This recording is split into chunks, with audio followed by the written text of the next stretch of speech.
Жер үй алтын кенинде шахта ураган кырсык катталып, бир киши каза болду. Таластагы жер үй алтын кенинде 27 январда шахта көчүп, анда иштеп жаткан 4 шахтерди басып калганы, натыйжада бир адам набыт болуп калганы тууралуу маалыматтар соц тармактарда тарады. Кенди иштетип жаткан Альянс алтын компаниясы 2 февралда берген маалыматында кырсык болгонун ырастады. Бирок адам өлүмү же жаракат алган жарандар тууралуу маалымат берген жок. Учурда окуянын себептерин жана жагдайларын аныктоо үчүн ыйгарым укуктуу мамлекеттик органдардан турган мекемелер аралык комиссия түзүлүп, иш жүргүзүп жатканын ишкана маалым кылды. Улуттук коопсуздук мамлекеттик комитети жарандарга эскертүү берди. Акыркы убакта Кыргыз Республикасында телефон аркылуу алдамчылык фактылары көп катталууда. Алдамчылар өздөрүн мамлекеттик кызматкерлер, банк мекемелеринин же укук коргоо органдарынын кызматкерлери катары көрсөтүп, адамдардын жеке маалыматтарын жана акча каражаттарын уурдоого аракет кылышууда. Алдамчылар ар кандай алдамчылык схемаларды колдонушат. Алар банк эсептери боюнча шектүү транзакциялар жөнүндө кабарлашат, төлөмдү кайтарып берүүнү убадалашат же кибер чабуулдардан коргоо үчүн акча талап кылышат. Алдамчылар жарандарга таасир этүү үчүн заманбап технологияларды, сандарды алмаштырууну,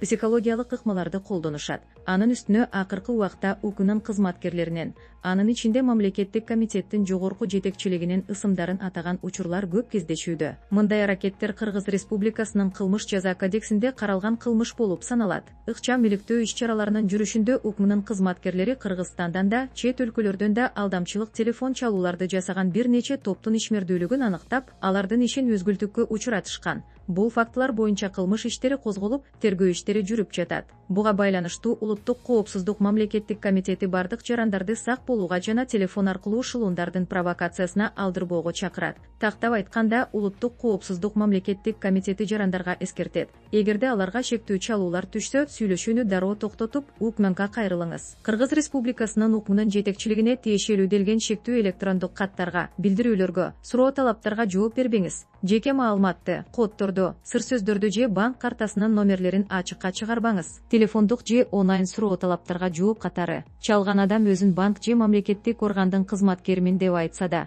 акча которбоңуз. Чүй облусундагы Зел-Лыжа базасында эс алуучу оор жаракат алды. 2025 жылдын март айында Ысык Ата райондук ички иштер бөлүмүнө ША аттуу жарандан ның кызыкчылыгында иш алып барган өкүлү арыз келип түшкөн. Анда Зел-Лыжа комплексинин жетекчилигинин эс алуучулардын коопсуздугун камсыздоодо шалаакылыкка жол бергендиги көрсөтүлгөн. Арызга ылайык 2025 жылдын 27 январында аталган Лыжа комплексинде эс алып жүрүп, лыжа менен түшүп келе жатып бурулуштан өтпөй, катуу ылдамдыкта таштарга урунуп кулап кеткен. Натыйжада ал оор жаракат алган. Бул факты катталып, Кыргыз Республикасы кылмыш жаза кодексинин 297-беренеси керектөөчүлөр үчүн кооптуу шарттарды түзүү боюнча кылмыш иши козголгон. Соттук медициналык экспертизанын жыйынтыгында Ның саламаттыгына оор залал келтирилгени аныкталган. Тергөө учурунда бардык тараптар суракка алынып, тиешелүү мамлекеттик органдардан зарыл маалыматтар алынган. Учурда Кыргыз Республикасы өзгөчө кырдаалдар министрлигинен маалымат күтүлүүдө. Иликтөөнүн жыйынтыгында мыйзам чегинде укуктук баа берилет. Тергөө иштери уланууда.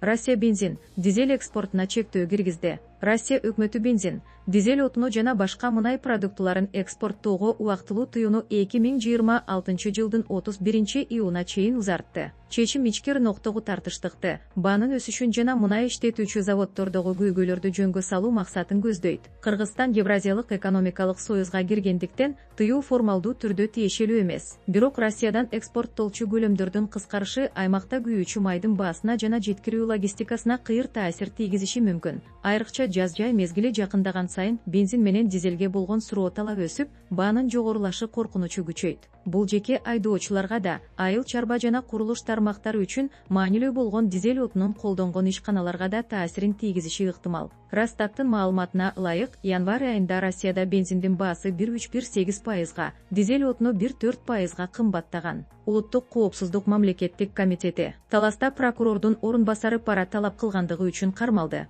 Укук коргоо органдарындагы коррупцияны аныктоо жана ага бөгөт коюу боюнча системалуу иш-чаралардын алкагында Кыргыз Республикасы Улуттук коопсуздук мамлекеттик комитети Талас облусунун райондорунун биринин прокурорунун орун басары СКОнун пара алуу фактысын аныктады. Тактап айтканда, СКО мыйзам талаптарын одоно бузуп жана прокурордун жогорку наамын жаманатты кылып, кызматтык абалын жеке кызыкчылыгы үчүн кыянаттык менен пайдаланып, мурда пробацияга жана айыппул санкцияларына кесилген адамдарга басым жасап, соттун өкүмүнө даттануу аркылуу реалдуу эркинен ажыратуу түрүндөгү жаза дайындатам деп коркутуп, алардан системалуу түрдө 2000 АКШ доллары өлчөмүндө акча талап кылганы аныкталган. Бул кылмыштуу аракеттердин натыйжасында өлкө жетекчилиги тарабынан жүргүзүлүп жаткан системалуу коррупцияга каршы саясатка олуттуу зыян келтирип, жарандардын мамлекеттик органдарга болгон ишенимин төмөндөтүүгө себепчи болгон. Ушул жылдын 1-февралында Кыргыз Республикасы Улуттук коопсуздук мамлекеттик комитети тарабынан жүргүзүлгөн ыкчам иликтөө иш-чараларынын жүрүшүндө Кыргыз Республикасы башкы прокуратурасынын коопсуздукту камсыздоо бөлүмүнүн өкүлүнүн катышуусунда СКО 140 сом өлчөмүндөгү паранын бир бөлүгүн алып жаткан жеринен кармалган. Учурда кармалган жаран Кыргыз Республикасы